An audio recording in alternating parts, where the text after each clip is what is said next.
Not mills but malls, Pakistan chose consumption over production. Part 1. Pakistan became consumer society and failed to follow manufacturing economy. Pakistan's failure to sustain and develop industrial manufacturing, while simultaneously sinking into consumerism, is not the result of a single misstep but of a long chain of policy incoherence, structural weaknesses, geopolitical compulsions, and sociological drift. Below is a logically ordered, evidence-based narrative that connects these dots.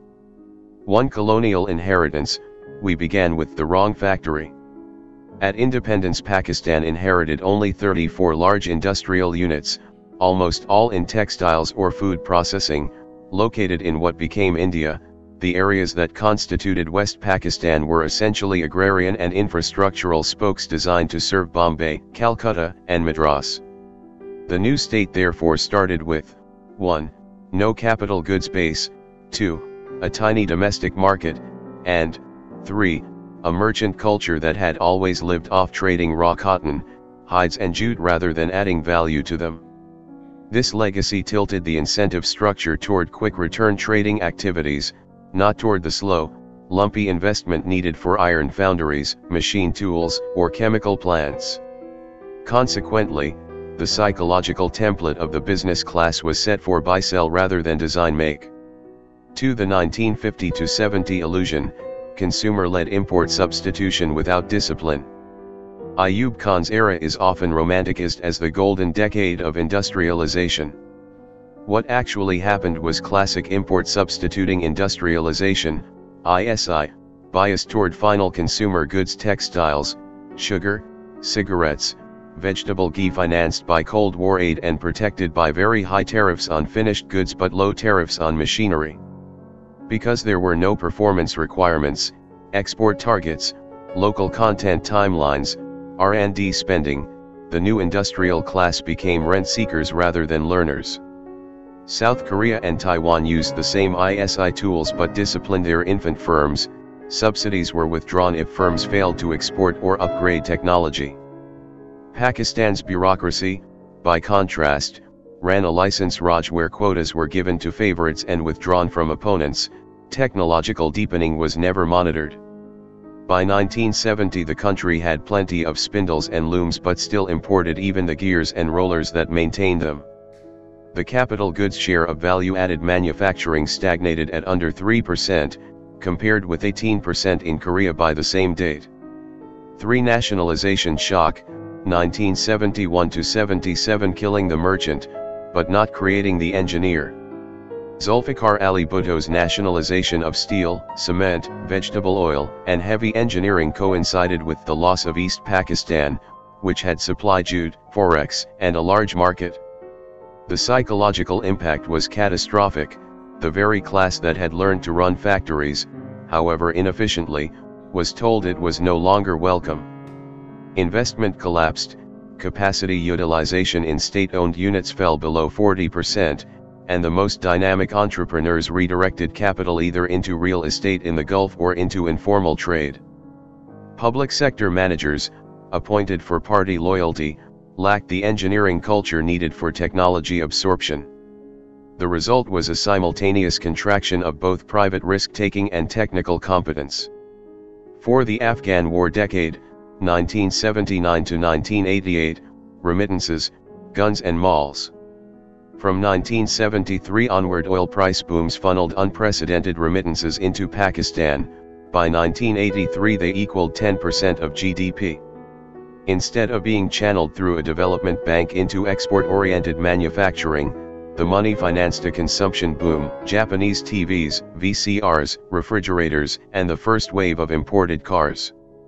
The exchange rate was kept artificially strong to keep petrol and wheat cheap for the Afghan jihad narrative.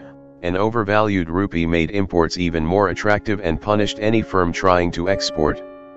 Thus the 1980s looked prosperous: new markets, new consumer durables, urban real estate spikes, but the current account surplus was squandered. Large-scale manufacturing grew only 3.4% a year, half the rate of the 1960s. 5. 1990s stabilizations, IMF conditionality without a competitiveness strategy. Every IMF program required currency devaluation, but none required compensatory productivity measures. Cheaper rupee did not translate into cheaper unit labor cost because energy, ports and skill deficits raised ex-factory prices faster than the depreciation. Tariff rationalization slashed final goods protection, good in principle, but left in place cascading indirect taxes that favored traders, who could evade them, over manufacturers who could not. Consequently, the 1990s saw deindustrialization by default. Cotton yarn exports boomed, low value added, while made up, garments and engineering goods stagnated. The share of manufacturing in employment peaked at 13% in 1990 and has never been surpassed. Continued to Part 2. Not mills but malls, Pakistan chose consumption over production, Part 2. Pakistan became consumer society and failed to follow manufacturing economy. 6 Post 9/11 Consumerism on steroids, cheap credit, real estate, and CPEC misconceptions. The 2003-07 Musharraf boom was again consumption-led. Low interest rates after 2001 allowed banks to push auto and consumer durable loans. Between 2001 and 2007 domestic sales of cars quadrupled, but the current account deficit ballooned because every additional car meant more CKD kits, steel sheet, and electronic sub-assemblies imported. Real estate prices in Lahore and Karachi rose 300%. The smartest businessmen discovered that building a shopping mall yielded 40% IRR, while expanding a denim mill with captive power plant yielded 12%, if gas was available. When CPEC was announced in 2015, the chatter was about early harvest power plants and motorways, not about whether Pakistani firms would supply the turbines, cement additives, or transmission wires. Structural nails in the manufacturing coffin. A. Energy price and reliability. After 2008, Pakistan moved from gas-based to furnace oil-based electricity. By 2013, industrial tariffs hit 14 cents/kilowatt-hour, twice of Bangladesh and 1.5 times Vietnam.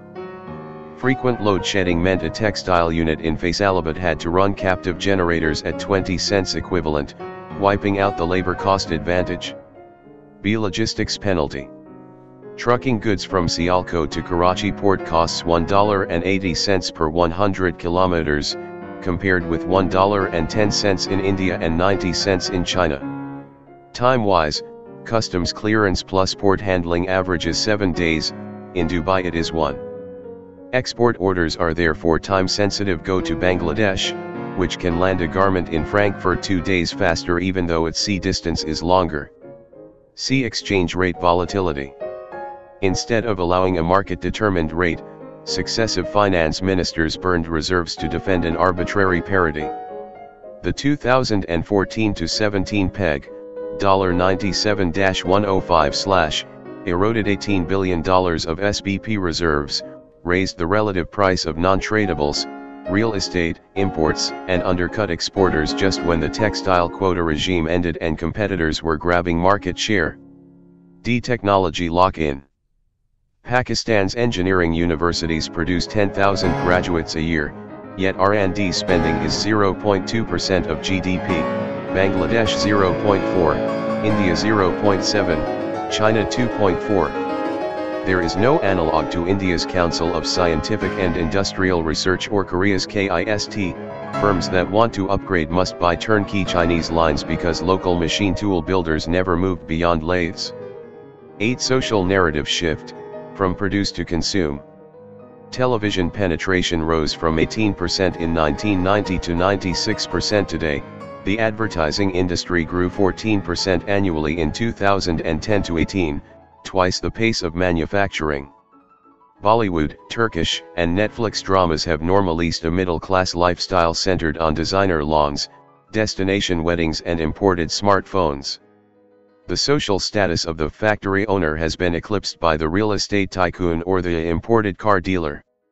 Even political rhetoric frames the citizen as a consumer entitled to cheap electricity, petrol, and sugar, not as a worker whose wages depend on industrial competitiveness. 9. Feedback loop. How consumerism now blocks industrial recovery. Because domestic demand is import intensive, every rupee of additional consumption leaks out as forex outflow, forcing the state bank to compress imports, including raw materials needed by local manufacturers. In 2022-23, LC restrictions on cotton, dyes and spare parts caused textile mills to operate at 60% capacity. 1.5 million bales of cotton were exported raw while value-added mills lay idle. These are simply textbook Dutch disease symptoms. Meanwhile, smuggled or under-invoiced Chinese tires, Iranian tiles and Afghan cooking oil keep domestic prices too low for any local investor to contemplate greenfield plants. Thus the consumption bias has become self-reinforcing. Low-quality cheap imports entrench a price-sensitive consumer culture, which in turn discourages the capital-intensive, quality upgrading investment that alone could earn forex and pay industrial wages. 10. Conclusion: the fork in the road was missed, and consumerism filled the vacuum. Pakistan never built the institutions that discipline capital into productive sectors, development banks, export contests, technology extension services, vocational schools tied to industrial clusters. When private industrial profit rates fell below trading or real estate returns, capital exited manufacturing. When the state tried to compensate through subsidies, it handed them to rent seekers who had no intention of learning. Into that vacuum stepped imports, financed first by aid, then by remittances, then by borrowing, each wave feeding a consumer narrative that celebrated the arrival of air conditioners and iPhones as symbols of progress.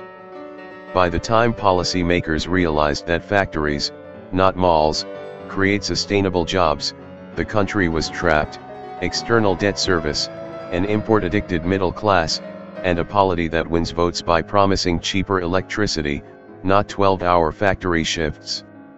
Unless the next policy package consciously tilts relative prices and social prestige back toward export-oriented manufacturing, through a competitive exchange rate, zero rating of imported inputs, punitive tariffs on non-essential final goods, and a media campaign that glorifies engineers the way 1960s Korea did, Pakistan will remain a nation that sells cotton and buys lawn, sells leather and buys Italian shoes, sells dreams and buys someone else's gadgets.